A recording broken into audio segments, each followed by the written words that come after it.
Amém. Pode se assentar. Graça e paz, amados. Amém? Amém.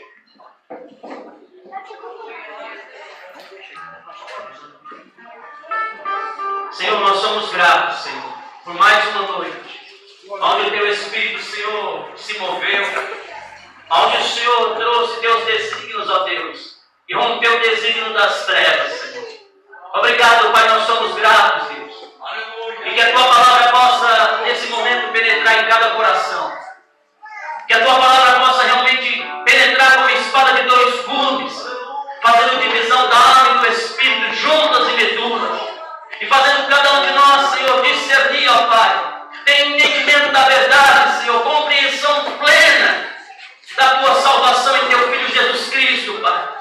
Em nome do Teu Filho Jesus, que nada venha interferir neste momento, que nada venha impedir a Tua palavra ser ministrada e entendida, que nada venha impedir, Senhor, que ela dá frutos, Pai. Que o Senhor mesmo veja frutos, ó Deus, nós te pedimos, Senhor. E que no nome de Jesus Cristo vidas venham ser edificadas, Deus. É o que nós te pedimos, Pai. No nome do Teu Filho Jesus. Peço que o Senhor venha revelar Teu Filho Jesus Cristo em nossos corações hoje. E possamos realmente poder ser salvos, libertos. E no nome dEle ser transformados para a Tua glória, Pai. No nome do Teu Filho Jesus. E obrigado porque nós cremos que tudo aquilo que o inimigo tentou, maquinou, planejou contra a Tua palavra é paralisado, neutralizado no poder do Teu sangue, Jesus Cristo. Nós neutralizamos toda e qualquer interferência maligna, propósito inimigo que venha contra este momento, contra a palavra, em nome de Jesus Cristo, e possamos ter total liberdade, em nome de Jesus. Amém? Amém. Graças a Deus, amados. Amém? Amém. Hoje eu quero ministrar o coração de vocês com a verdade da salvação, amados. Eu tenho entendido que o maior propósito de Deus para a nossa vida, e a partir daí começa um trabalhar de Deus para a nossa vida pleno, é a salvação. Diga comigo, o maior propósito de Deus é a salvação em Cristo Jesus. Amém? E pelos anos que nós temos no Senhor, por Sua graça, nós temos visto que, conforme o tempo está passando, conforme o Evangelho ele tem perdido até mesmo a sua essência, a sua pureza, a verdade da salvação também tem sido perdida, amados. A verdade da salvação em Cristo Jesus também tem perdido o seu fundamento ou a realidade. E com isso muitos têm estado dentro de uma igreja, muitos têm estado no convívio da igreja e ainda não entraram no reino de Deus, e ainda não nasceram de novo, e ainda não tiveram sua vida regenerada, transformada pelo Espírito Santo, ainda não foram seladas pelo Espírito Santo. E isso é muito sério, amados. Isso é muito sério. Se nós não entendermos o plano da salvação em Cristo, nós perdemos o fundamento para a nossa vida.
aceitar Cristo como Senhor e Salvador é assinar uma sentença de morte.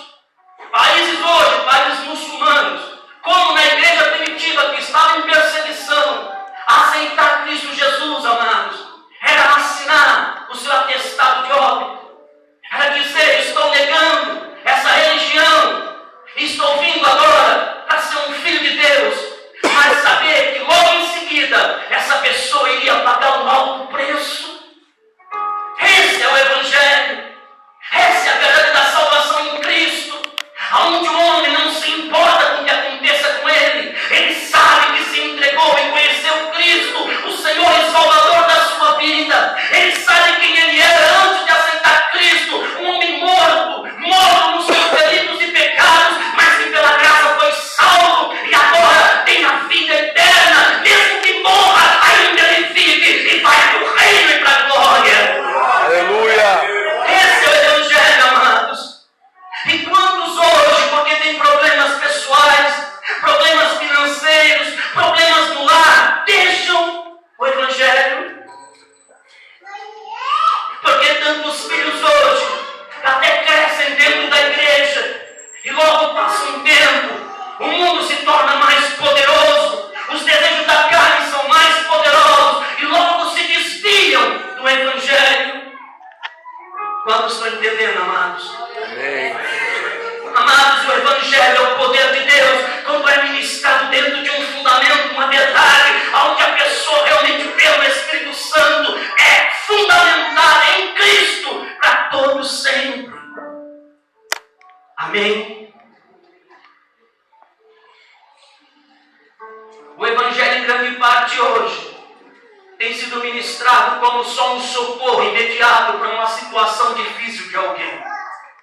Muitos têm vindo à igreja porque são chamados a resolver os seus problemas. Certo é que Cristo Jesus quer resolver os seus problemas. Amém? Amém. Na cruz do Calvário, a obra de redenção foi plena, a bênção foi completa, a maldição foi plenamente rompida. Mas esse não é um fim em si mesmo.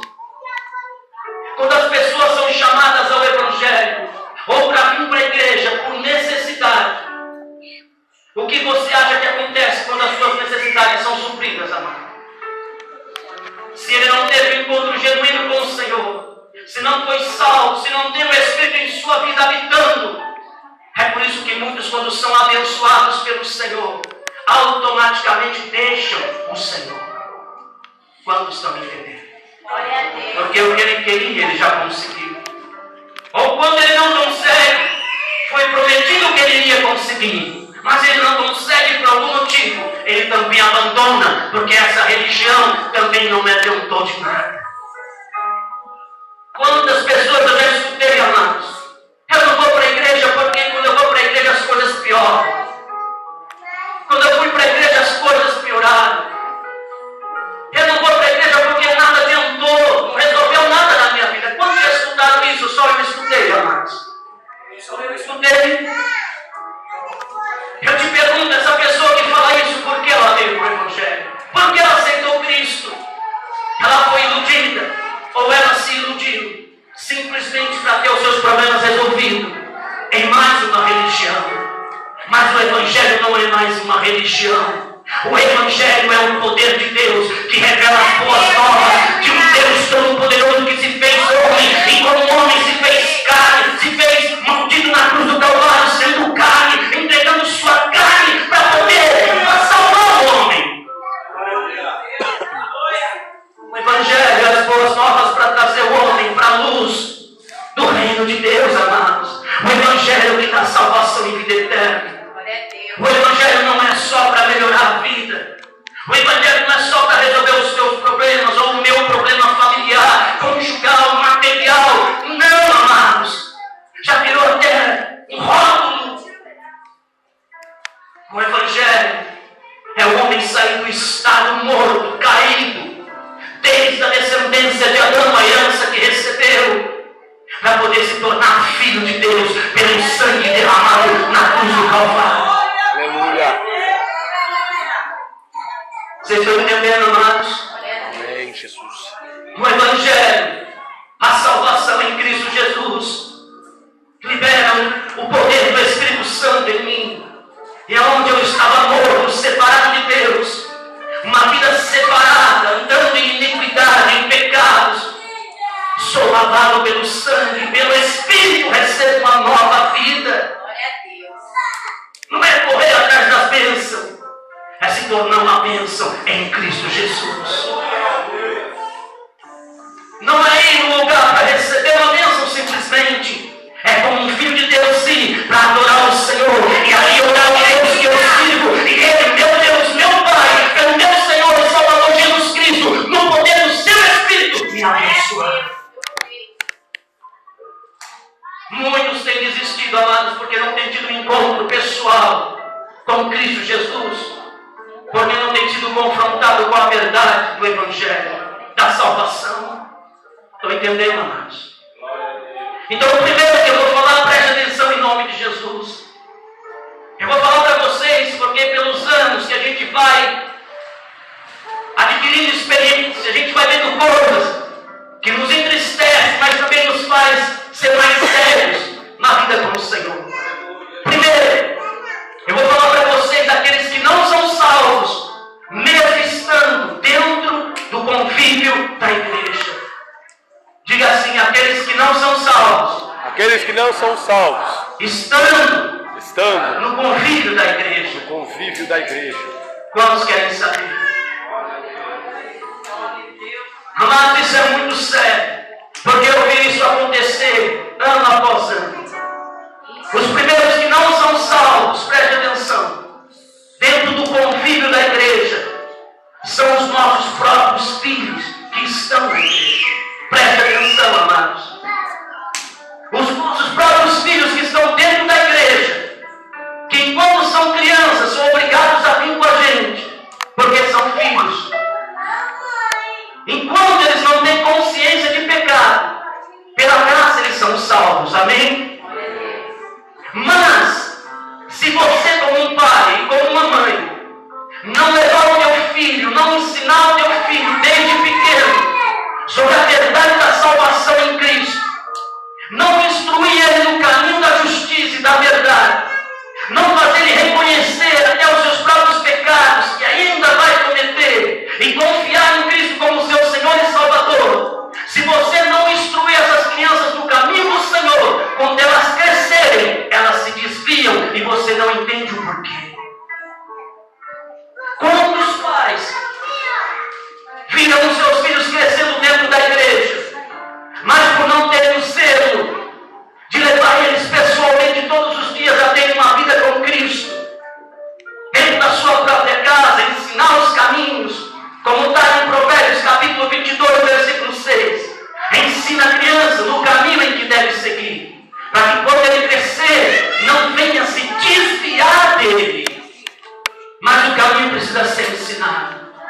Se você acha que o teu filho só porque vem na igreja 2 vezes por semana, e aqui ele brinca, convive, canta ou faz até alguma coisa na igreja, por isso ele vai crescer e vai permanecer sendo salvo, isso é um engano. A minha responsabilidade e a tua responsabilidade como pai e mãe é ensinar os nossos filhos no caminho do Senhor. Quantos estão entendendo, amados? Eles precisam escutar de você que Jesus Cristo é o Senhor da vida deles. Eles precisam realmente entender que na cruz do Calvário Jesus Cristo morreu por eles também. Eles precisam confessar com a sua boca o senhorio de Cristo Jesus como Senhor e Salvador. Eles precisam ser discipulados todos os dias, ao quanto possível, nos caminhos do Senhor. Aí dentro esse alicerce, essa verdade dia a dia no seu coração, sendo estabelecida, quando ele crescer, ele não vai se desviar dele, para a glória de Deus, em nome de Jesus. Aleluia. Caso contrário, amados, eu já vi muitos crescerem, dançarem, fazer tanta coisa na igreja, mas quando o pai acha que só por isso eles já são salvos e vão permanecer no Senhor, eles se iludem e com o tempo vê seus filhos desviados, na verdade nunca foram, só estavam ali porque os pais estavam ali. Quantos estão entendendo, amados? Entenderam mesmo? Então o que você vai fazer com as crianças? Você precisa ministrar para ela a verdade da salvação em Cristo. Você precisa falar para ela, pai e mãe. Você precisa já, quando a criança for formada, estiver sendo formada no ventre, ser consagrada ao Senhor. Quando nascer, ser consagrada ao Senhor. Já começa por aí. Não tem que esperar a idade adulta para ver que religião ele vai servir ou o que ele vai servir. Já escutei pais falando isso e eu pergunto: como que uma pessoa que diz ser servo de Deus, que conhece Cristo, pode falar para o seu filho para escolher a religião que ele vai servir? Essa pessoa não tem entendimento da salvação em Cristo, amado. Nem ela mesma é salva ainda. Porque aquele que realmente reconhece como Senhor e Salvador, sabe que não tem uma religião ou é mais uma opção. Sabe que o único que pode dar salvação é Cristo Jesus. E somente por meio dele o homem pode chegar a Deus Pai e ser salvo. Somente pelo seu sangue ele pode ser perdoado, justificado, lavado. Não, meu filho, quando crescer, ele vai escolher. Quantos aqui escolheriam o seu filho crescer, se ele quer ser algo ruim ou algo bom? Você escolheria o que, amados? Não tem escolha, não tem opção, você vai ser bom. Não tem escolha. E como que eu posso deixar meu filho escolher a religião? Se só a salvação em Cristo? Não estou entendendo, amados. Discipule os seus filhos. Segundo, muitos que estão dentro da igreja, não importa quantos anos ele tenha dentro da igreja, no convívio da igreja, não é porque ele está no meio, no convívio da igreja, que ele é salvo. Um dia me perguntaram assim: irmão, uma mulher saiu da igreja e um ladrão veio para roubar ela e acabou matando ela e o filho. Elas foram salvos. Ela foi salva. E eu falei para ele, porque o que ele quis dizer? Na mente das pessoas, porque a pessoa saiu de uma igreja, ela é salva. Ela estava fazendo algo bom. Isso não é verdade, amados. Isso não é verdade. Eu falei para ele, parece ser frieza da nossa parte, mas não é frieza, é a realidade.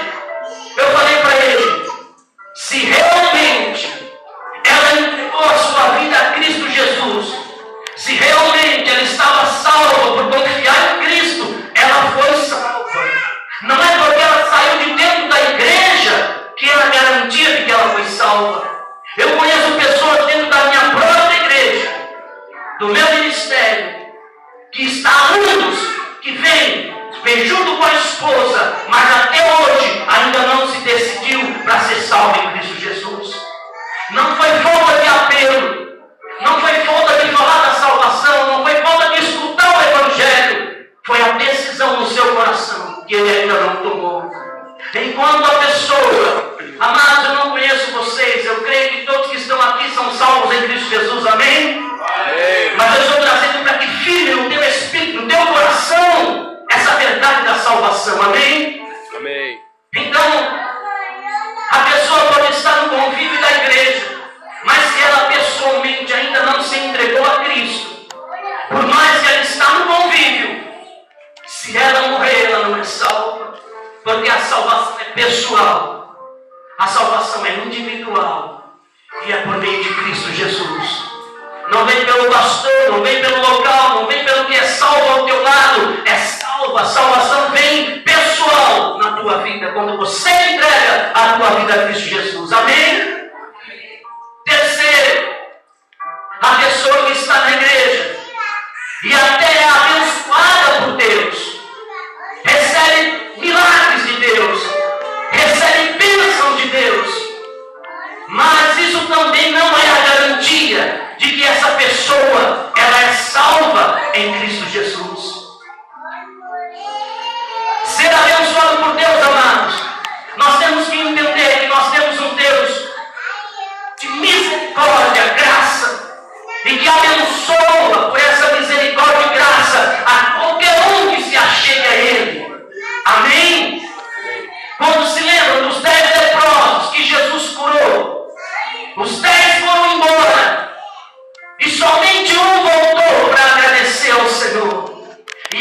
voltou para agradecer, ele estava reconhecendo Jesus como um Salvador. Por isso ele voltou. E Jesus olhou para ele e disse: só ele voltou, eu não curei 10, só um ou dois voltou. E aí ele vira para esse homem e diz: vai, a tua fé te salvou. Mas os 10 foram curados, amado. Quantos estão entendendo? Demorou para entender isso no meu começo.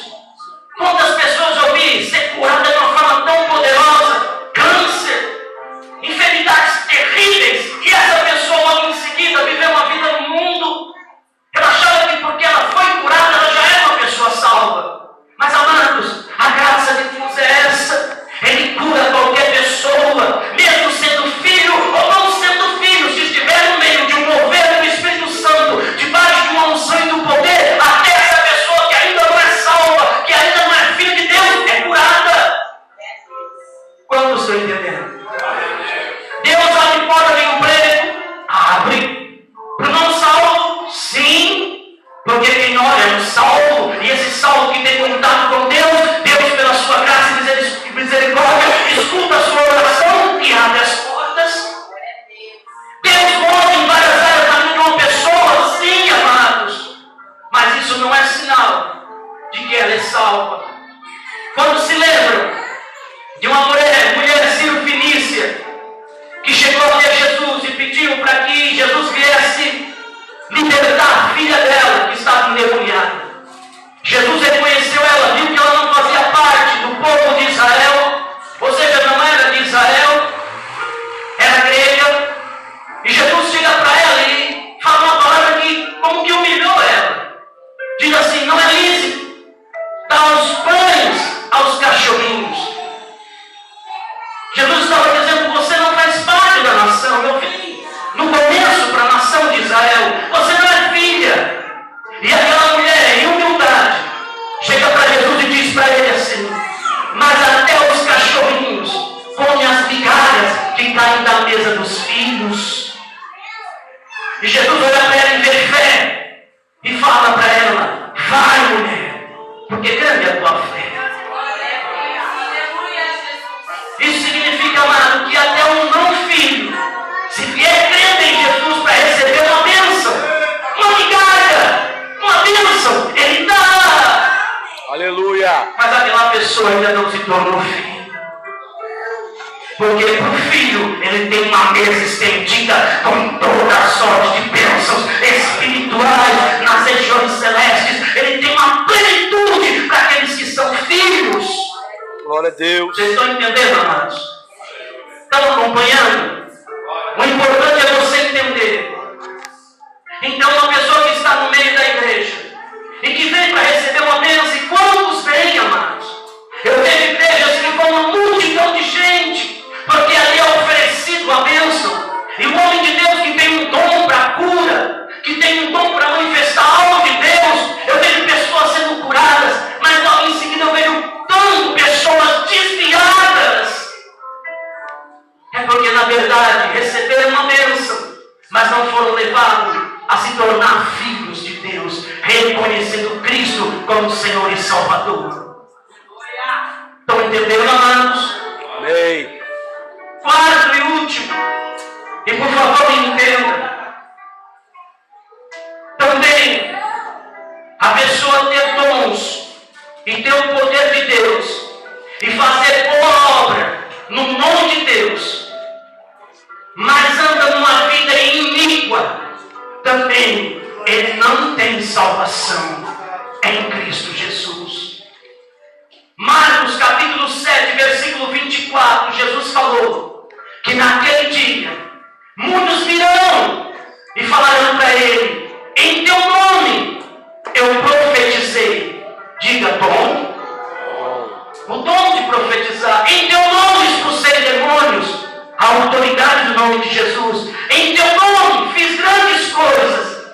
Mas Jesus vai olhar para ele e vai dizer: apartai-vos de mim, porque eu nunca vos conheci. Vós que praticai a iniquidade.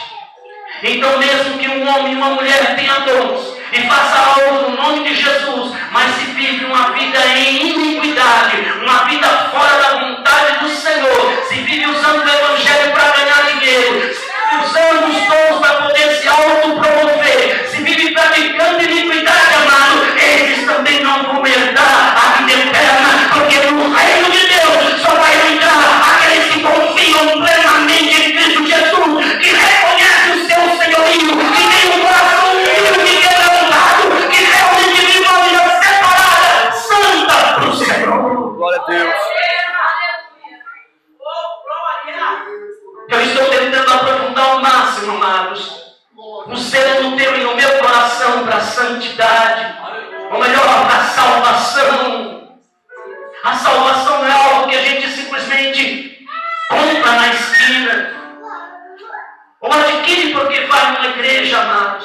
A salvação, ela é adquirida porque foi pago um alto preço. O próprio Deus, amado, Ele se deu por nós. O próprio Deus, Ele se deu por nós. Abre João capítulo 16. Nós vamos ver então como que nós podemos ser salvos. O processo. João capítulo 16.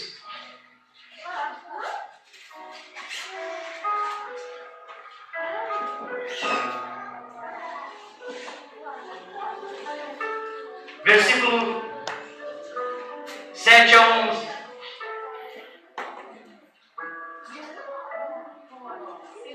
Todos acharam? João 16, versículo 7 a 11. Diz assim: Todavia, aqui é Jesus falando, todavia, digo-vos a verdade, convém que eu vá, porque se eu não for, o Consolador não virá para vós, mas se eu for, eu o enviarei. Quando ele vier, convencerá o mundo, diga, do pecado, da justiça e do juízo. Amém? Aqui Jesus Cristo ele estava falando que ele tinha que subir. E convinha que ele subisse, porque se ele não subisse, o Espírito Santo não seria enviado. E se o Espírito Santo não fosse enviado, a obra da salvação não seria estendida para toda a humanidade. Mas como Jesus Cristo subiu, e depois da sua ressurreição, depois de 50 dias, ele subiu aos céus, depois de 40 dias, ele subiu aos céus, depois de 10 dias, ele enviou o seu Espírito Santo. E o seu Espírito Santo, a partir do dia de Pentecostes, começou uma obra na vida do homem, a obra da salvação. O Espírito Santo foi enviado para poder salvar o homem. Aqui a obra, Jesus Cristo traz de uma forma completa essa obra do Espírito Santo.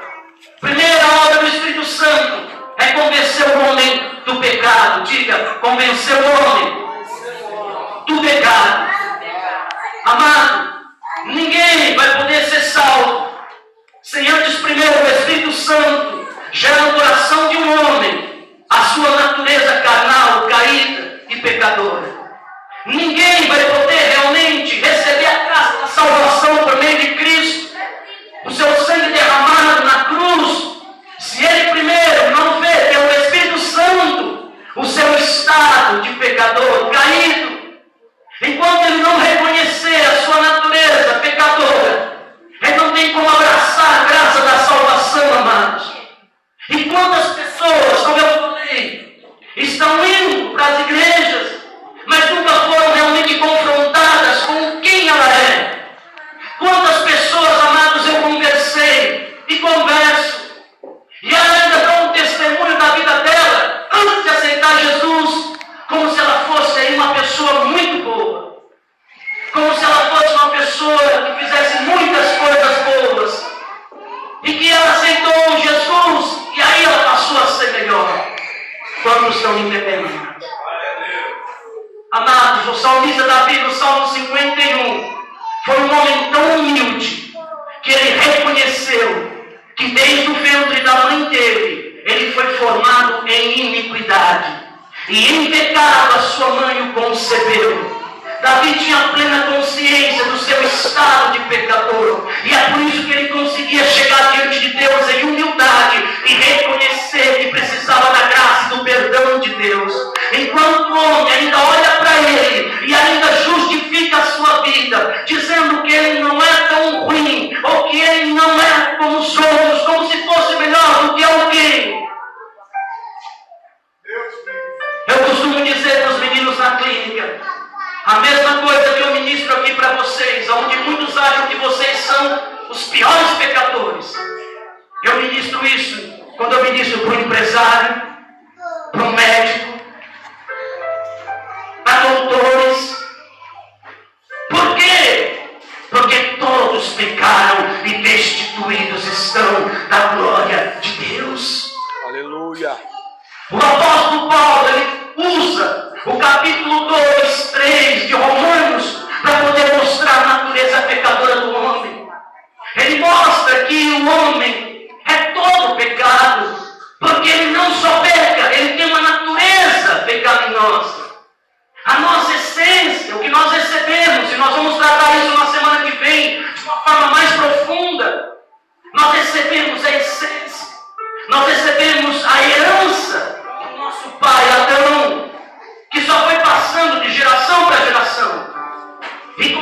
nós nascemos com essa herança. Então eu não preciso cometer pecados para ser um pecador. Eu já nasci em pecado e automaticamente a minha natureza pecaminosa vai me levar a cometer pecado. Quem precisa ensinar uma criança a mentir? Quem precisa ensinar uma criança a se rebelar? A ser rebelde com o pai? Quem precisa, amados, ensinar uma criança a persuadir, a fazer o seu jeitinho, para poder convencer o pai, chorando? Quem precisa, amados? Essas crianças, na sua consciência, são puras. E é por isso que elas são salvas diante do Senhor. Porque o reino de Deus pertence às criancinhas. Amém? Amém. O reino de Deus pertence às criancinhas. Jesus falou isso. Então elas não têm consciência para acusá-las diante de Deus. A partir dos 11, 12 anos, a sua consciência começa a ativar. E aí ela começa a se tornar culpada diante de Deus. Então assim ela vai ter que também dar conta. Mas enquanto é criança, sua consciência não está ativa. Mas a sua natureza está. Sim ou não? Irritada, nervosa. Certo que ela aprende muitas coisas com os pais, amém?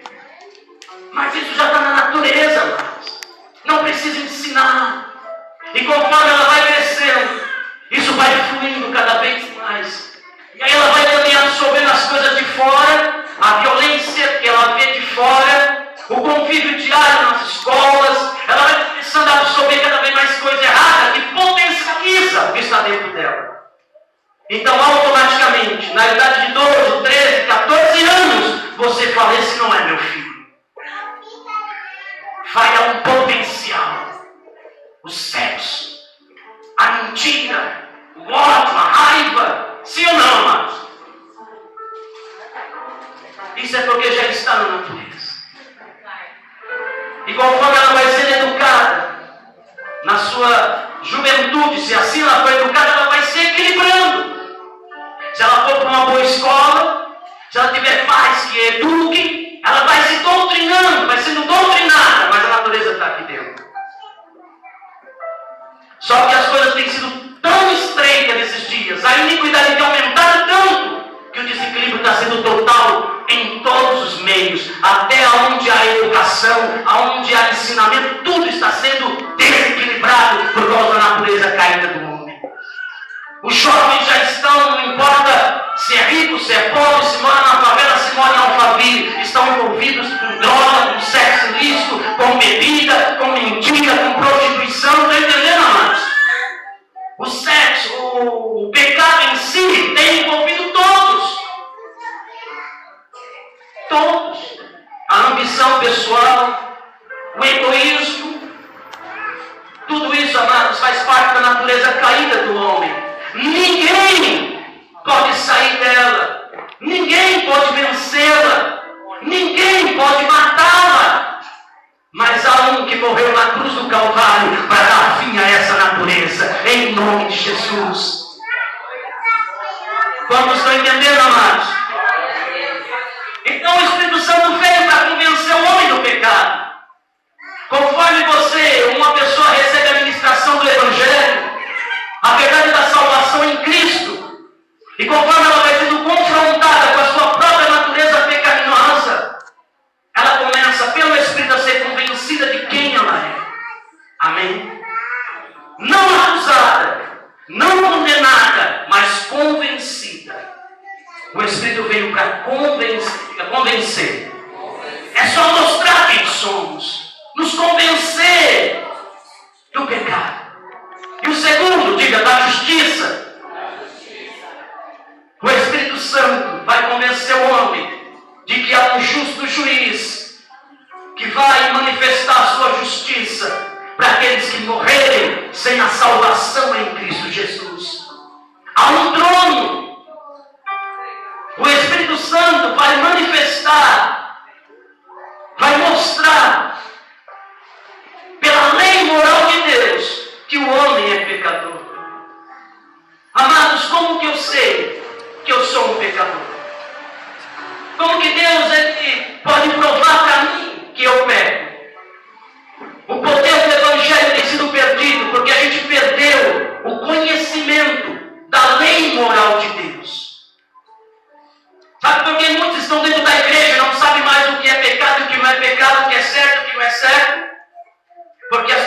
perder o entendimento da lei moral de Deus. De que existe uma lei. Existe uma lei moral de Deus. Deus deu essa lei moral para que o homem viesse e ver como Deus pensa. Como Deus age, como Ele quer que a gente age. Quando Moisés subiu ao monte e Deus deu para ele os 10 mandamentos, Deus estava ali estabelecendo a sua lei moral, para que o povo no Velho Testamento e também no Novo, a nova aliança, viesse entender a sua natureza pecaminosa, viesse por essa lei receber luz na sua consciência dos seus pecados. Porque aonde não há lei, não há pecado.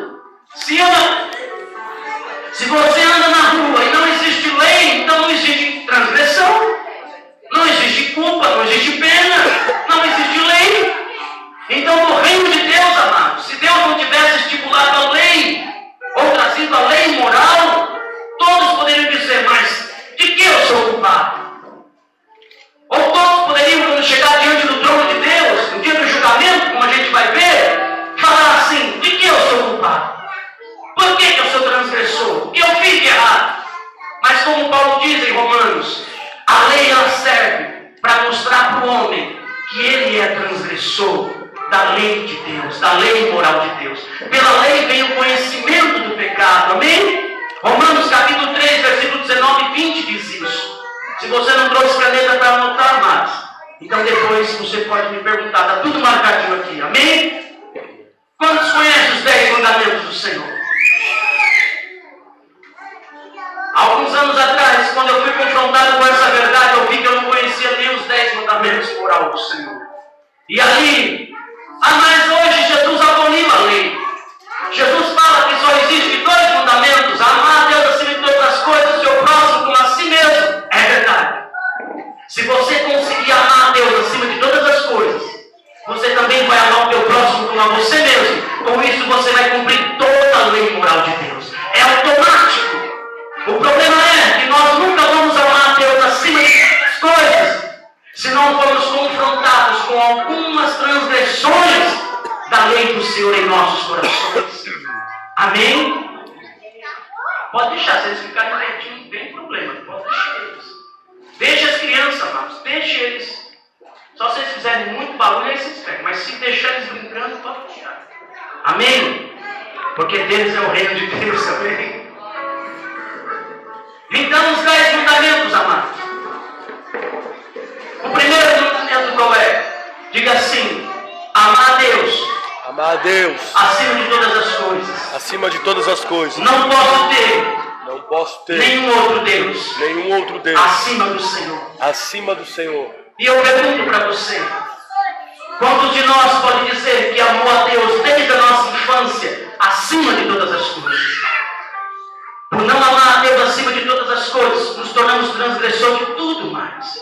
O segundo mandamento é não se prostrar diante de nenhum ídolo ou imagem, fazer imagem de escultura, ter nenhum ídolo no nosso coração.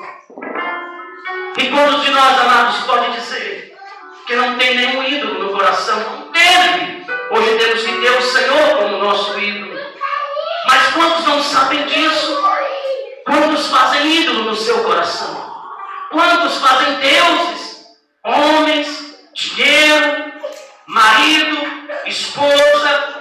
Quantos têm tanto amor a alguém ou a algo que até mesmo deixam o Senhor, abandonam o Senhor por isso? Isso é se prostrar diante, amados, de algo ou de alguém, adorando alguém. Quando você ama alguém a mais acima do Senhor, quando você quer desistir do Evangelho porque você não consegue algo, esse algo é um ídolo maior do que o Senhor. Quando você quer abandonar o Senhor por algum motivo, esse motivo se tornou um Senhor no teu coração maior do que Ele. Deus, estão entendendo, amados? Terceiro, não falar o nome do Senhor em vão. Quanto o nome do Senhor tem sido, meu amado, negligenciado. O nome de Jesus tem sido falado sem devido respeito e valor. Quantos, eu digo no mundo, antes de aceitar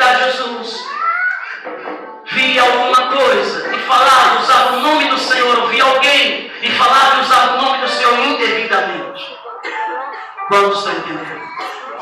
Quando o nome do Senhor não é honrado, não é respeitado, nós quebramos o terceiro mandamento.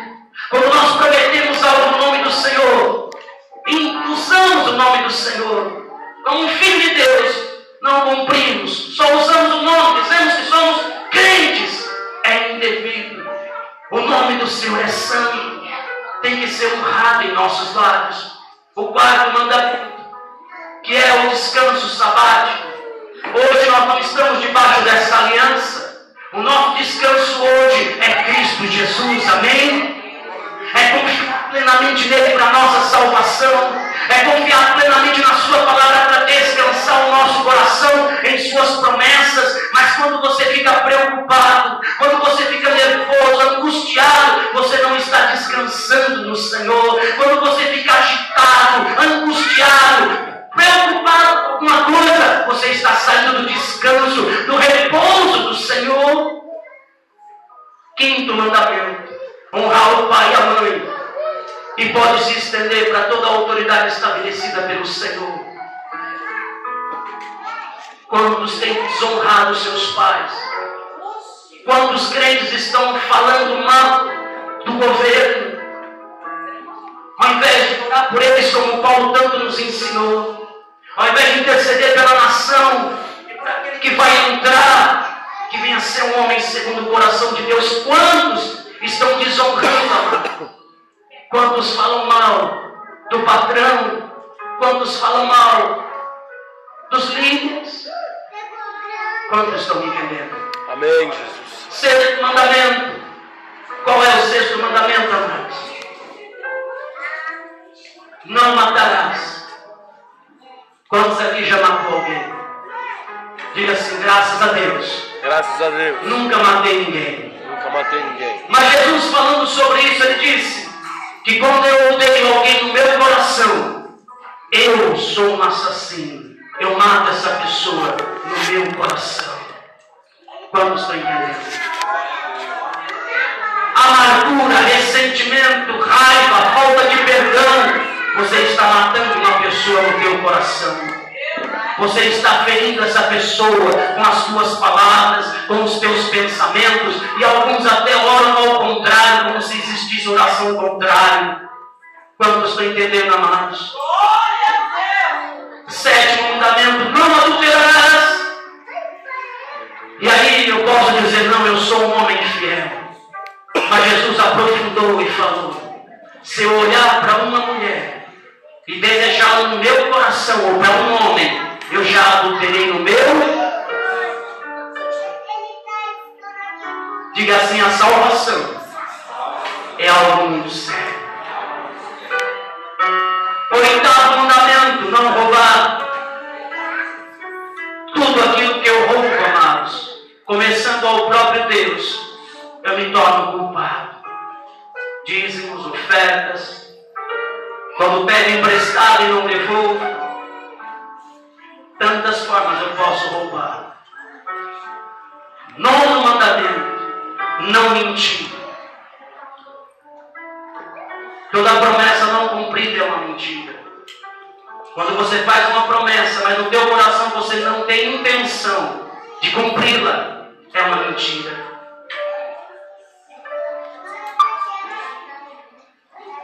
Décimo mandamento: não cobiçar nada do que é do nosso próximo. Mas quem vai te salvar? Ninguém realmente. Abra em Apocalipse capítulo 20. Vocês vão entender. Apocalipse capítulo 20. Amados, eu quero que você entenda que essa é a nossa natureza pecaminosa. O homem sem a salvação em Cristo, ele não tem o Espírito Santo. E por não ter o Espírito Santo, ele não tem como cumprir os mandamentos do Senhor. Eu não sou salvo porque eu cumpro os mandamentos. Não é pela lei que nós somos salvos. É pela graça que nós vamos ver isso. Mas a única forma de eu cumprir a lei é quando eu me torno salvo em Cristo Jesus. Mas vamos ver algo aqui. Apocalipse capítulo 20. Versículo 11 em diante. Então viu um grande trono branco, o que estava sentado sobre ele. Da presença dele fugiram a terra e o céu, e não se achou lugar para eles. E viu os mortos, grandes e pequenos, que estavam diante do trono. E abriram-se livros. Abriu-se outro livro, que é o da vida. Os mortos foram julgados pelas coisas que estavam escritas nos livros, segundo as suas obras. O mar entregou os mortos que nele havia, e a morte e o além deram os mortos que nele havia. E foram julgados cada um segundo as suas obras. Então a morte e o inferno foram lançados do lago de fogo. Esta é a segunda morte. E todo aquele que não foi achado, inscrito no livro da vida, foi lançado no lago de fogo e enxofre. Diga assim: o trono do juízo, o dia do julgamento. O Espírito Santo veio para convencer o homem do pecado, da justiça e do juízo. Servimos a esse Deus, que é um Deus de amor, graça e misericórdia. Nós vamos entender esse amor. Mas se o homem, amados, no dia do juízo, se morrer sem a salvação em Cristo, no dia do juízo, ele vai ter que dar conta de todos os seus atos. E vão ter livros escritos sobre tudo aquilo que ele fez. E o que vai estar escrito? Tudo aquilo que nós transgredimos, a lei moral de Deus. Tudo que sai da nossa boca, todo tolo, toda palavra torpe. Jesus falou que nós vamos ter que dar conta diante dele. Então, há muitos anos atrás eu perguntei ao Senhor: Senhor, mas tu é Deus, por que simplesmente o Senhor não envia o homem para o inferno? A nós, pecadores, por que tem que passar pelo juízo? Porque o Senhor é um Deus justo. E Ele não faz nada sem o homem ter consciência do porquê das coisas. Seria injusto se Deus simplesmente nos mandasse para o inferno sem dar explicação. Ele é Deus, poderia fazer, mas Ele é um Deus justo. Então Ele vai pegar o homem, e cada um por um, Ele vai dar conta. Os livros vão ser abertos como vocês leram. E ali todas as obras de cada um, que os anjos estão anotando dia a dia, vão ser colocadas. E aí o homem, ali diante do trono branco, com total consciência, sua consciência totalmente limpa, ele vai começar a olhar para si e vai ver tudo que ele fez. E ali, por ele não ter entregue a sua vida a Cristo, ele vai receber a sentença de, junto com o diabo que foi julgado, ser lançado no lago de fogo e enxofre, que essa é a segunda morte. Diga assim: é muito sério.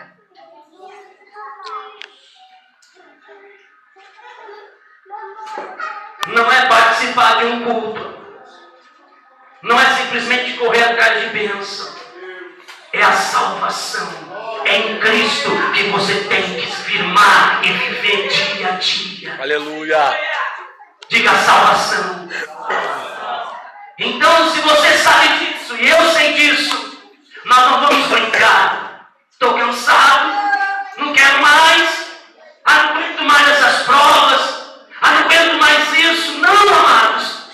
Como que eu posso falar isso sabendo quem sou em Cristo, salvo e livre desse juízo, dessa condenação?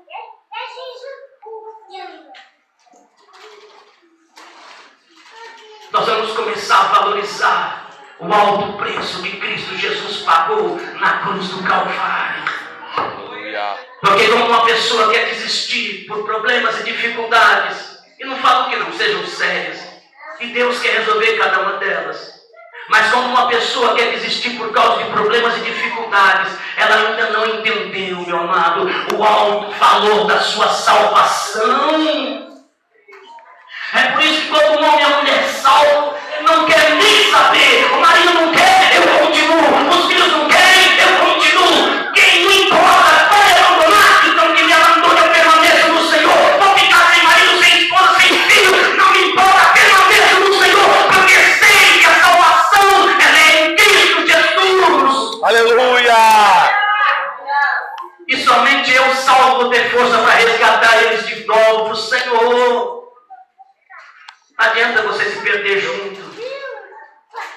Estão entendendo, amados? Aleluia. Rapidamente, vá para Hebreus capítulo 4, porque eu vou falar de um outro trono que hoje nós podemos entrar diante dele.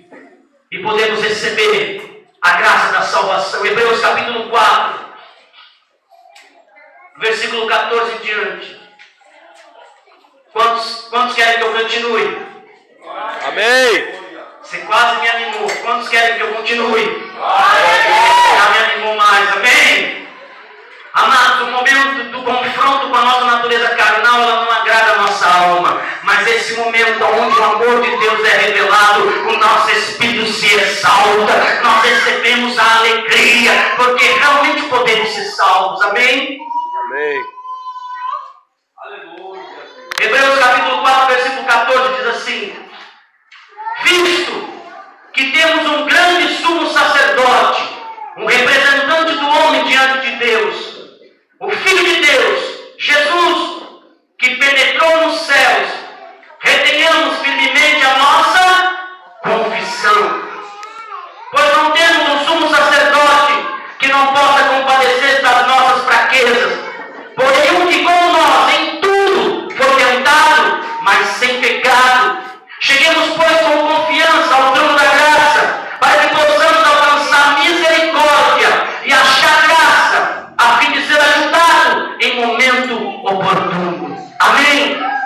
Olha para mim. Nós falamos da natureza caída do homem, de que o homem ele é pecador, já nasce em pecado e vai cometer pecados naturalmente. Vimos que há um juízo por isso. Se o homem morre nessa sua natureza, vivendo em pecado, ele vai ter que dar conta diante de Deus. Vimos que a lei moral de Deus é o que mostra nossas transgressões, aonde testificamos que todos nós transgredimos a lei. Todos.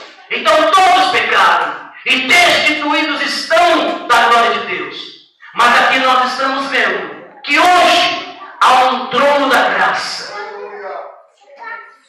Há um trono que qualquer homem pode entrar diante dele, porque existe um sumo sacerdote, que é Cristo Jesus, que morreu na cruz para salvar o homem dos seus pecados, mas ressuscitou e se assentou à direita de Deus Pai, e por meio dele, se confiarmos em Cristo, se confessarmos Ele como Senhor e Salvador, Deus Pai, à sua direita, nos perdoa pelo seu sangue, nos lava e nos justifica, recebemos graça e misericórdia e somos salvos no poder de Cristo Jesus. Aleluia.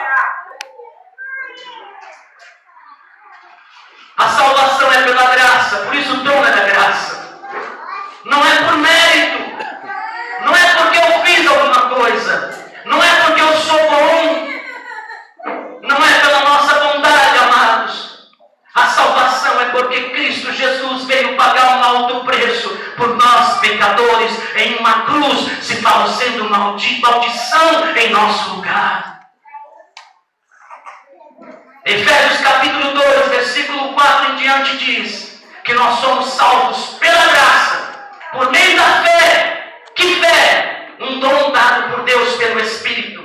Não vem de nós, nem fé nós temos para ser salvo, mas Deus, por meio do Evangelho, libera o poder do Espírito, e o Espírito Santo, atuando no homem, gera fé. E quando o homem gera fé, ele passa a crer no sacrifício de Cristo Jesus. E Paulo continua falando, não vem das obras, para que ninguém se glorie diante dele. Glória a Deus. Ninguém vai poder chegar diante do Senhor no dia do juízo e dizer, eu fui muito bom. Porque Deus vai mostrar o seu livro, se assim ele está confiando nas suas obras, e vai mostrar que não é verdade.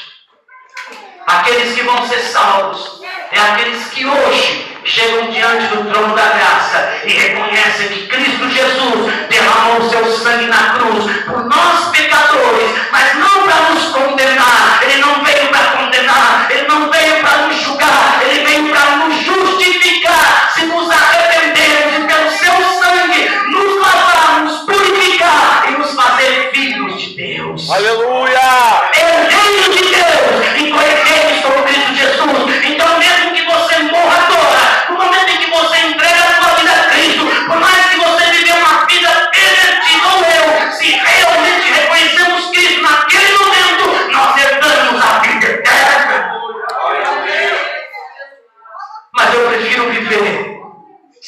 salvo, amém? Amém. Para viver as promessas, não morrer no último momento e ser salvo. Muitos fazem isso. Espera, não, deixa eu envelhecer um pouco mais, deixa eu curtir um pouco mais para poder ir para a igreja. Eu quero aproveitar a minha vida salva agora, amados. Eu quero ter o Espírito agora. Você quer? Aleluia. Vocês querem desfrutar do que Jesus conquistou para vocês na cruz? Para que desfrutar do pecado? Meu amado, o pecado e tudo que é da carne é um fardo pesado. Que Jesus falou: vinde a mim, todos que estáis cansados e sobrecarregados, e eu vos aliviarei. Dê o seu fardo para Ele na cruz. O trono é da graça. Qualquer um pode se achegar. Mas quando reconhece que Jesus Cristo, Ele morreu na cruz para poder nos salvar. Ele conhece, amados, toda a nossa vida. Não pense que Ele não te conhece. Ele sabe tudo que você fez. Mas na cruz todo o nosso passado é eliminado quando nós nos arrependemos. E começa uma nova vida pelo Espírito Santo. E preste atenção. Quando você recebe o Espírito Santo por entregar a tua vida a Cristo, o Espírito Santo em você, ele começa a te levar a cumprir os mandamentos, até mesmo quando você não os conhece. Você vai sentir o desejo de amar a Deus acima de tudo. Você não vai querer outro Deus além dele no teu coração.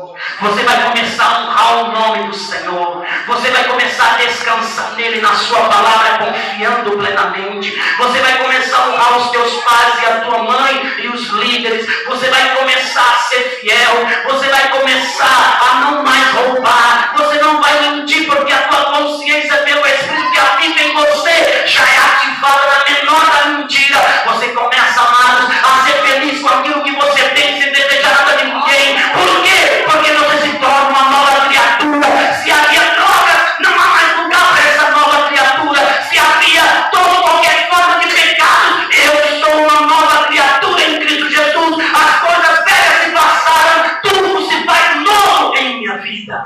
Glória a Deus. Dê um aplauso ao Senhor por isso.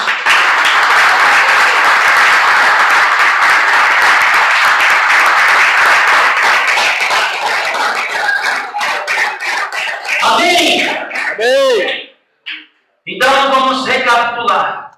O plano da salvação começa, primeiro, o homem entendendo que é pecador. A natureza é pecadora. Semana que vem, amados, eu vou aprofundar nisso. Vou falar sobre a iniquidade, a origem da iniquidade, aonde começou, como passou para o homem e como o homem passou a ser dominado por ela. E como vencer pelo sacrifício de Cristo Jesus. Oh, glória. Muitas coisas que estão impregnadas no teu coração que você não consegue ser livre. Você já se arrependeu, você já lutou, você já jejuou, mas parece que é algo enraizado em você, é verdade. Isso se chama iniquidade. Que um simples reconhecimento pela palavra e você crendo no sacrifício é rompido pelo sangue de Cristo Jesus. Muitas maldições são rompidas por isso. Muitos sentimentos da carne são rompidos pelo sangue de Cristo Jesus. Mas hoje eu quero que você se firme nisso, na salvação. Todo homem precisa ter um encontro com Cristo Jesus. Todo homem, toda mulher, criança, precisa reconhecer Jesus Cristo como Senhor e Salvador, crendo no seu sacrifício expiatório na cruz, confessando isso, como está em Romanos capítulo 10, versículo 9 e 10. Crendo no coração e confessando com a boca. Aí você é salvo em Cristo Jesus. Amém, amados? Amém. Vamos entender. Glória a Deus. Eu quero fazer uma pergunta. Todos que estão aqui já entregaram a sua vida a Cristo e têm consciência pelo Espírito da sua salvação? Levante a sua mão.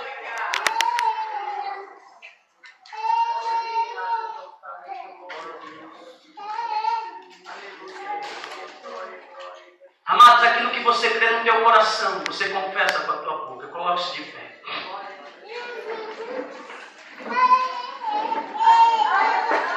Eu tinha quase plena certeza de que todos que estariam aqui têm esse tempo. Mas feche os seus olhos.